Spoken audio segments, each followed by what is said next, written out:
한번 읽어볼게요. AN이 등차 수열이라고 했어. 그 다음에 제 n항까지 합을 SN이라고 잡았어요. 오케이. 그러면 가 조건을 보면 SK가 SK 플러스 1보다 크도록 하는 이거를 만족시키는 가장 작은 자연수가 존재한다 이렇게 나와 있죠. K가 있다라는 거고 그때 SK가 102라는 거 아니야. 그럼 이게 무슨 말이냐면 최대값 얘기하는 거죠. SK가 최대값이다. 그치? 이걸 만족하는 가장 작은 자연수가 무엇이냐 이걸 말하고 있는 건데 생각을 해보자. 우리가 그 등차 수열의 합의 그래프에 대해서 설명을 좀 드릴 거예요. 여러분들 그 등차 수열의 합은 2차식으로 이루어져 있는 건 아시죠? 이거에 대한 그래프를 안 그려도 된다라고 생각하면 안 된다. 왜 그렇게 되냐면 교과정에 명시가 나와 있어요. 뭐라고 나와 있냐면 등비 수열은 지수함수기 때문에 얘를 가지고 우리가 성질을 띠기가 좀 쉽지가 않아. 근데 반면에 등차 수열의 합은 2차식이라서 2차 함수의 기하적 성질을 따른다라고 적혀 있어. 그 말은 뭐겠어? 축대칭을 쓰라는 소리예요. 기본적으로. 그러니까 수열을 바라보는 자세가 대수적인 관점. 그러니까 이 수열의 항들끼리의 항들의 사이의 관계를 띠면서 어떤 느낌인지를 파악하는 대수적 관점이 있는가 하면 그래프적 관점도 있다라는 거야. 이건 도구일 뿐이지 뭐 한쪽으로 편중될 필요는 없어요. 편향될 필요는 없다는 거야. 뭔 말인지 알겠지? 뭐 대수적 관점이 제일 쉽네. 기하적 관점이 제일 쉽네. 이게 아니야. 둘 다 할 줄 알아야 된다고. 역량 자체가. 수열을 바라보는 역량 자체. 알겠지? 그래서 그래프를 그려볼 건데 자, 공차가 양수면 그래프가 반드시 이렇게 그려집니다. 일단 원점을 반드시 지나가야 돼요. 등차 수열의 합은. 이해되시죠? 상수항이 없기 때문이에요. 상수항이 없어서. 그리고 공차가 음수라면 반드시 그래프가 이렇게 생깁니다. 그럼 여기서 이제 질문 들어오겠죠? 이렇게 될 수도 있잖아요인데 우리는 일단 기본적으로 수열이라는 것 자체가 정의역이 자연수야. 그럼 오른쪽을 봐야 되는데 야, 그래프가 이렇게 생겨먹었어. 계속 증가만 하고 있어요. 그럼 이런 그래프를 가지고 우리가 조건을 내밀 수 있겠니? 없잖아. 안 나온다고. 보통 조건이 있는 문제는 둘 중 하나야. 알겠어? 오케이? 그럼 내가 이 문제를 이따가 10번 문제나 11번 문제를 풀 때 또 도움이 됩니다. 오케이? 그러니까 어느 정도 수준까지로 올라갈 수도 있냐면 잘 봐. 얘는 첫째 항이 음수예요. 얘는 첫째 항이 무슨 수예요? 양수입니다. 그러면 첫째 항이 음수냐 양수냐라는 조건을 보고도 공차를 파악할 수가 있다고. 첫째 항이 양수면 공차 음수. 첫째 항이 음수면 공차 양수. 이해되니? 왜? 등차 수열의 합의 최고 차이 개수가 2분의 d잖아. 그러니까 얘는 최고 차이 개수가 양수니까 공차도 양수. 얘도 음수니까 공차도 음수. 알겠니? 첫째 항에 대한 정보를 통해서 공차를 알 수 있다니까. 이거 엄청난 거야. 등차 수열에서는. 알겠죠? 익혀 갑시다. 그럼 이 문제는 얘랑 얘 중에서 뭐겠니? 당연히 얘겠지. 왜? 생각을 해봐.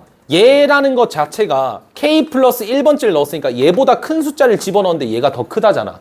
감소에 해당하는 파트거든요. 그러면 얘 기준에서 감소 파트는 여기야. 맞지? 감소 파트가 여기니까 가장 작은 자연수 k가 누가 1이잖아요. 맞나요? 그러면 S1이 102라는 건데 개소리. S1은 음수잖아. 모순이라고. 이 상황이라는 거야. 알겠지? 감소가 딱 요때니까 요때 시작하는 요 포인트가 지금 K라는 거야. 이해가 되니? 오케이? 근데 이게 꼭대기에 있는지는 아직 몰라. 꼭대기에 없을 수도 있겠지. 그건 상황에 따라 다른 거니까. 하여튼 일단 해석은 그렇게까지 됩니다. 가조건을 통해서 우리가 뭘 얻어낼 수가 있냐면 요걸 얻어낼 수가 있다. D가 무슨 수? 음수다라는 거 알아낼 수 있고요. 그 다음에 가장 자연수기 때문에 자, 이 조건을 만족시킨다라고 했잖아. 그래서 얘를 우변에 이항을 시키면 SK 플러스 1 마이너스 SK. 요건 대수적 관점을 보는 거죠. 얘가 얼마? AK 플러스 1이고 그게 얼마다? 음수다 이렇게 나올 거야. 그럼 다시 내가 말뜻을 해석해 볼게. 얘를 만족하는 가장 작은 자연수 K. 다시 얘를 만족하는 가장 작은 자연수 K. 그러면 얘일 때 음수가 처음으로 만들어졌잖아. 그러면 그 전항인 AK는 무슨 수라는 거야? 양수라는 거겠지. 얘가 음수면 가장 작은 자연수는 얘겠죠. K. K 플러스 1이 아니라. 알겠니? 그래서 AK가 0 이상이다라는 조건을 던져준 거야. K에서 뭔가 지금 일이 벌어지고 있다는 소리겠지. 최대 최소니까. 알겠어요? 이게 가를 해석했고요. 가 적었지? 나 해석해보자. 자, A 8과 마이너스 4분의 5A 5가 있대. 그럼 이제 자, 현준이는 어떻게 계산을 했나? 어떻게 해석을 했냐라고 하면 좀 약간 오글거리긴 하네. 3인칭 쓰니까 그지?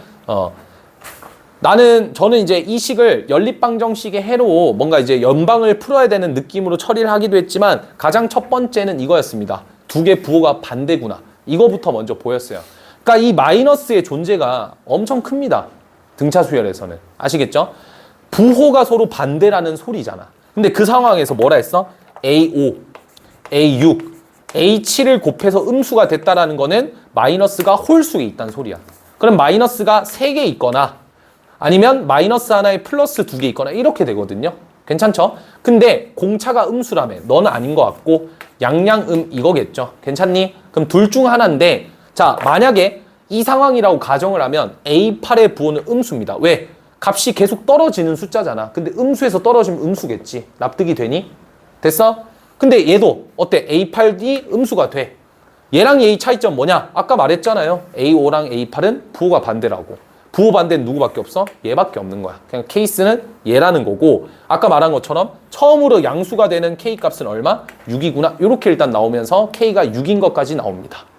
해석이 되겠죠? 그래서 K가 일단 6이다라는 게 조건에 나왔어. 그럼 다시 써야 될 조건은 이거랑 요거 써야 되겠죠? 요건 내가 부호만 판단한 거니까 아직 관계식은 일단 쓸 수 있잖아. 그치? 그래서 요거 두 개를 일단 해석하면 될 것 같고 K에다가 6을 넣게 되면 첫 번째 S6이 102다. 이걸 해석해야 되고 두 번째는 A8이 마이너스 4분의 5A5다. 아휴, 두 개의 정보 나왔으니까 뭔가 등차 수열 연립방정식 풀면 답은 나올 것 같아요. 그죠? 뭐 하여튼 여기까지 해석은 이렇게 마무리가 됩니다. 그러면 이제 요거를 일반항으로 고치자. 2분의 A1 플러스 A6 곱하기 6개 이렇게 하면 되죠. 그럼 이게 얼마냐면 102라며. 그럼 얘가 이제 3이니까 얘가 얼마? 34가 되겠네. 그래서 첫째 항과 여섯 번째 합이 34고 이거에 대한 정보 나와 있으니까 귀찮지만 연립방정식으로 풀어봅시다. 오케이?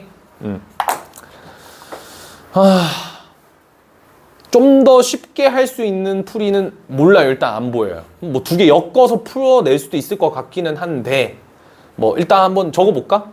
첫 번째 식을 좀 고쳐볼까? A2 더 뭘 고치냐 그냥 계산하자. 요 식 정리해볼게요. 2A 플러스 5D가 34다. 일단 첫 번째 식. 두 번째 식은 양변에 4를 곱해놓을까?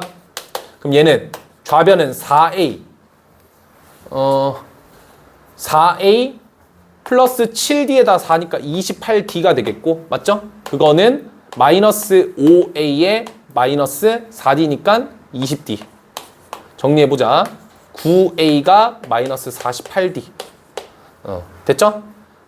연립을 해야 되니까 A는 3분의 마이너스 16D 여기다 집어넣자. 그러면 얘가 이제 5D니까 3분의 15D라서 마이너스 3분의 D가 되겠죠? 그래서 D 얼마? 그렇게 많이 나와? 미안 2A를 깜빡했다. 여기다가 이제 2배 하면 마이너스 32D 이렇게 될 거고 여기다가 5D를 더하니까 3분의 15D 더하니까 마이너스 3분의 17D겠죠. 그러면 요거 약분이 돼서 2가 되고 D는 얼마? 마이너스 6. D는 마이너스 6.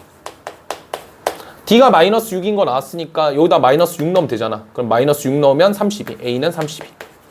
구하라는 게 뭐지? A2를 구하라 했으니까 두 개 더하라는 소리죠. 26. 답은 26 이렇게 나오겠네.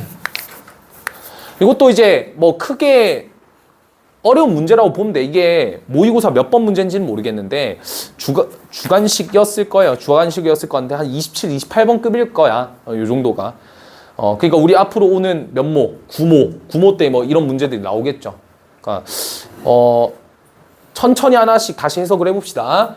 가조건에서 어떻게 보면 그냥 SK가 최대값을 갖는다라고 해석을 해도 무방한 거야. SK가 최대값을 갖는다라는 거는 뭐야? 공차가 음수면서 첫째 항이 양수니까 첫째 항이 양수였다가 점점 값이 줄어들어서 음수가 되는 지점 직전까지가 최대값이 되겠지. 그러니까 즉 최대라는 지점에서 일반항에 부호 변동이 생긴다라는 것이 제일 중요한 포인트. 그러면서 그와 동시에 나조건에 부호에 대한 관점을 얘기하라고 나와 있죠. 그래서 부호 판단해 주셔야 되고. 오케이? 수열이 이래서 어려운 거야.